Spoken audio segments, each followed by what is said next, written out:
What was your most surprising therapy experience? After my husband died, I completely fell apart. We'd only been married 3 years when a drunk driver hit his car head on. Just like that, he was gone. I couldn't sleep. I couldn't eat. I couldn't function. My boss gave me 2 months off, but by week 6, I hadn't showered in days. I was still sleeping on the couch, surrounded by his old t-shirts. Eventually, my sister dragged me to her therapist, Dr. Winters. Beige walls, diplomas on the wall, those little sand gardens with the tiny rake. She had that soft, calm voice therapists always seem to have. I made it through 3 sessions before I ghosted.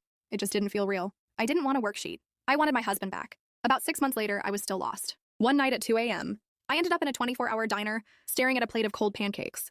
There was just one other person there, an older man reading a paperback. I knocked over my water glass, and he helped me clean it up. Then he looked at me and asked, "Rough night?" I don't know why, but I just told him everything. About the accident, the funeral, how I still couldn't throw away his toothbrush. He didn't interrupt, just listened. Then he scribbled something on a napkin and slid it over. "I'm retired now, but I used to help people. Come by tomorrow if you want to talk more." I almost threw it away. But the next night, I was standing at his door. His name was Frank. He answered in jeans and a coffee-stained sweater. His apartment was cluttered with books and old photos, no therapy couch, no framed degrees. Just a regular living room. "I'm not licensed anymore," he said, "but I'm still a good listener, and I don't charge." So I kept going back, twice a week, sometimes more. We didn't have sessions. We walked through the park. He taught me how to change my oil once. No 5-step programs, no stages of grief, just conversations. Grief isn't something you get over, he told me once while we were fishing. It's something you learn to carry differently. Slowly, I started to feel human again. I joined a pickup soccer game. I finally packed up my husband's clothes.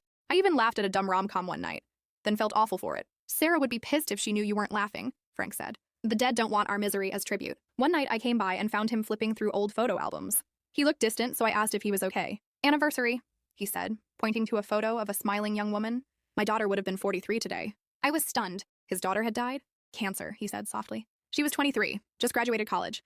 "You became a therapist after that?" I asked. Frank laughed. "No, I'd already been one for years. But after Maggie died, I couldn't do it anymore. Couldn't sit in that office listening to people complain about their commute or their coworkers." He paused. "I almost ended things. What changed was time. And a homeless man named Joe who used to sit in the park feeding squirrels. He'd lost everything, but still found joy in something small." Frank looked right at me. I realized I could die with Maggie, or live while carrying her with me. And that's what he did. Not as a formal therapist, but as someone who understood. On the anniversary of my husband's death, I thought I'd completely unravel. But instead, I went to the beach he loved, told him about my year, about Frank, and how I was learning to carry the weight, not be crushed by it. When I told Frank, he just smiled and said, "That's how you know you're healing."